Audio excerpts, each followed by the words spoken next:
Olá, irmãos, é um prazer poder chegar até vocês todos com a nossa aula da Escola Dominical.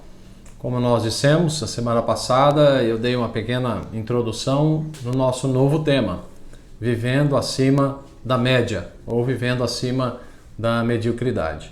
E hoje nós temos muita coisa para compartilhar com os irmãos. Nosso objetivo hoje será entender como o nosso mundo está vivendo. Como o nosso mundo está vivendo na média ou muitas vezes abaixo da média daquilo que de fato é o plano de Deus para as nossas vidas. Então eu gostaria de começar lendo uma pequena introdução aqui, que alguém que disse de maneira bem interessante. Por que as pessoas hoje vivem tão mal? Não estou falando de condições financeiras, de roupas, moradia ou alimentação, nem tampouco especificamente sobre imoralidade. A questão é, por que as pessoas têm vivido em um nível tão aprofundado de mediocridade? Vivemos em um tempo carente de heróis. Não temos mais grandes personalidades como Martin Luther King, Gandhi ou mesmo Billy Graham, que foram capazes de levantar multidões com seus discursos e pregações e provocar uma mudança na sociedade. Irmãos, hoje nós vivemos o velho ditado, né? O velho costume do pão e circo, não é? Nunca se viu uma manifestação tão intensa de pão e circo da cultura romana como daquela época. Como havia pobreza na época do Império Romano, então os imperadores mantinham o controle da população, dando a eles diversão e comida. E assim se mantinha, né, o status quo, como dizem, né? E aqui as pessoas hoje, nós sabemos que elas perderam a crença nos políticos, nos líderes religiosos, até em seus chefes. Hoje, os grandes ídolos da sociedade são os artistas, são os jogadores de futebol. Então, talvez você diga, mas, na verdade, o mundo tem melhorado na sua tecnologia, cada vez mais pessoas estão com formação superior na faculdade, enfim. Mas, na verdade, amados, a grande realidade é que hoje o mundo está ainda mais na mediocridade, vivendo muito aquém do que a humanidade deveria viver. Ao longo da história, nós vamos ver que em alguns momentos grandes líderes apareceram fazendo as coisas certas pelo motivo certo. Mas hoje vivemos essa triste situação, né, do pão e circo. Hoje, no Brasil especificamente, vivemos uma crise política impressionante. Nós temos uma crise de líderes, os nossos líderes não se entendem, os nossos líderes não fazem as coisas de maneira altruísta, pelas razões corretas. Então, hoje eu vou realmente demonstrar aqui qual é a condição do mundo que nós vivemos, não é? Há um apelo do mundo para a estagnação mental. Eu quero ler mais um pequeno trecho aqui para os irmãos. Aqueles que controlam o dinheiro e a sociedade não têm interesse no desenvolvimento das pessoas, mas acima de tudo existe uma mente maligna que tem difundido o torpor pela humanidade. É isso, exatamente isso. A humanidade está debaixo de um torpor.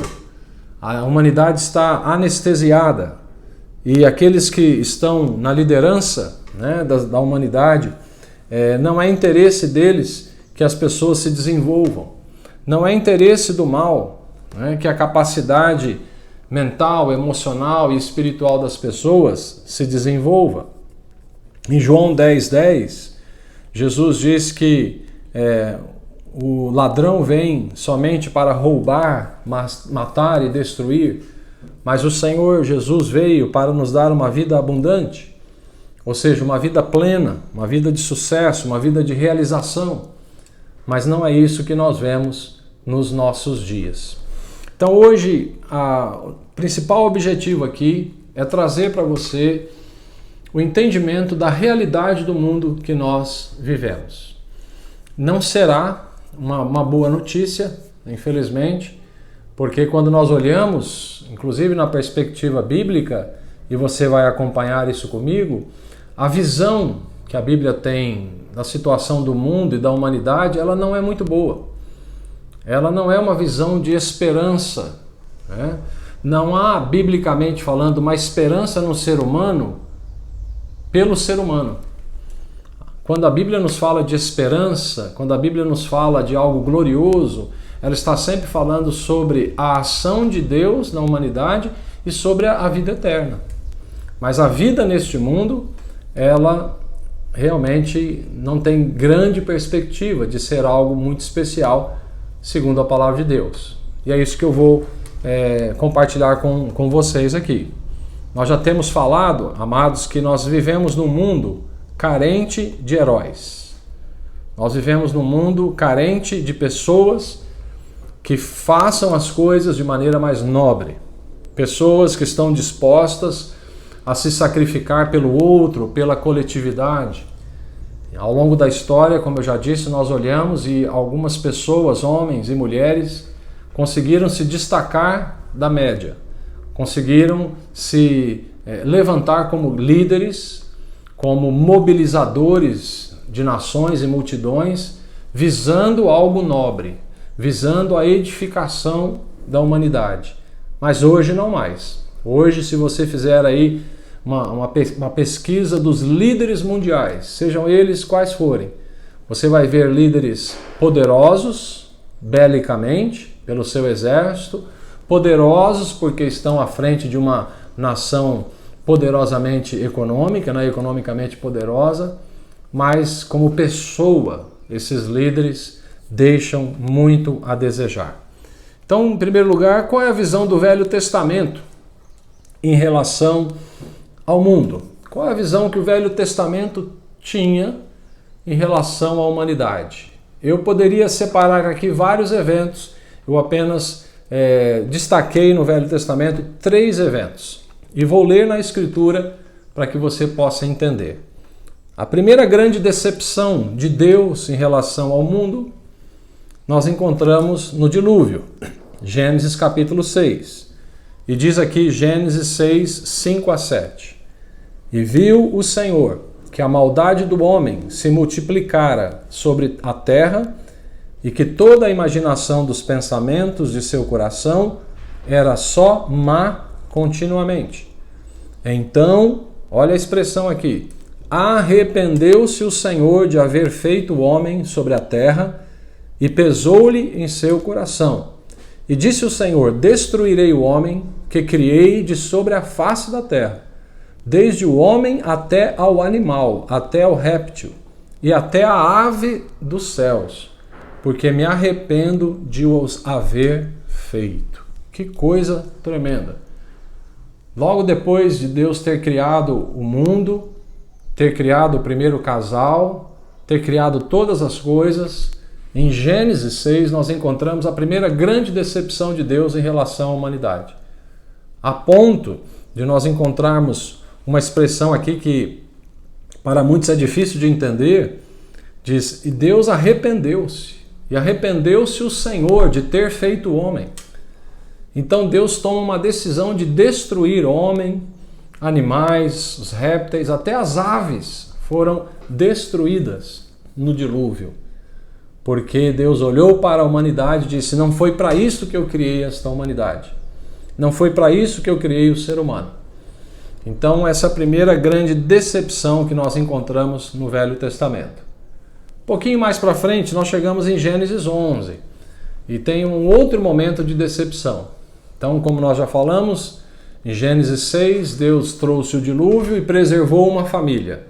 Desta família Deus repovoou a terra. Noé e os seus filhos deram origem à raça humana novamente.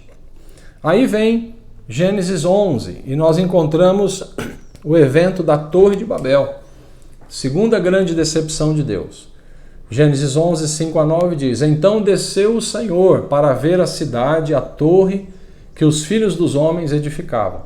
E o Senhor disse, eis que o povo é um e todos têm uma mesma língua. E isto é o que começam a fazer. E agora não haverá restrição para tudo o que eles intentarem fazer. Eia, desçamos e confundamos ali a sua língua, para que não entenda um a língua do outro. Assim o Senhor os espalhou dali sobre a face de toda a terra e cessaram de edificar a cidade. E chamou-se aquela cidade Babel. Esse é um outro evento. Depois de a família de Noé repovoar a terra, nós chegamos num outro momento em que um grande líder consegue se levantar contra Deus, consegue unir de novo as pessoas, mas num projeto anti-Deus. Esse líder chamava-se Nimrod. E ali ele edifica uma torre alta, dizendo: nós vamos construir uma torre, nós vamos chegar até o céu, e não precisaremos de Deus para chegar ao céu. Que coisa mais triste. Então a Bíblia diz que Deus olhou para a face da terra, veio e disse: não é possível que o homem seja um. Não que Deus fosse contra a unidade, mas Deus era contra esta unidade que estava no coração de Nimrod, que era uma unidade má. Aí Deus confunde as línguas, as pessoas começam a não se entender, cada um falando uma língua diferente, e aquele local foi chamado de Babel. Um terceiro momento, que mostra como a visão bíblica não é uma visão positiva em relação à humanidade. Então eu hoje estou trazendo uma notícia, que não é muito alegre para todos nós, mas é uma verdade. A visão bíblica em relação à humanidade, ela não é positiva. E aí nós vamos encontrar, já dando um pulo nas Escrituras, no profeta Oséias. Uma passagem bastante conhecida, Oséias, capítulo 4, nós encontramos o seguinte: ouvi a palavra do Senhor, vós filhos de Israel, porque o Senhor tem uma contenda com os habitantes da terra. Porque na terra não há verdade, nem benignidade, nem conhecimento de Deus. Agora prestem atenção. Só permanecem o perjurar, o mentir, o matar, o furtar, o adulterar, fazem violência, um ato sanguinário segue imediatamente a outro. Por isso a terra se lamentará, e qualquer que morar nela desfalecerá com os animais do campo, com as aves do céu, e até os peixes do mar serão tirados. Que coisa! Aqui nós vemos a visão de Oséias. E Oséias traz uma palavra de Deus dizendo que Deus tinha uma contenda com os habitantes da terra. Por quê? Porque no coração do homem só existia mentira, violência, perjúrio, adultério. Irmãos, é o que nós estamos vendo hoje. Como é difícil viver num país como o Brasil. Não é uma particularidade da nossa nação, mas pensando no nosso país, como é difícil você olhar para os seus líderes políticos e só encontrar mentira, manipulação, guerras pessoais. Como é difícil você olhar para as lideranças em todos os níveis. Politicamente, porque são os líderes da nação que deveriam nos inspirar e levar essa nação para um caminho melhor. Mas há uma crise já de décadas e décadas. Na verdade, desde que o Brasil foi colonizado, nós encontramos uma classe política que gosta de explorar a nação.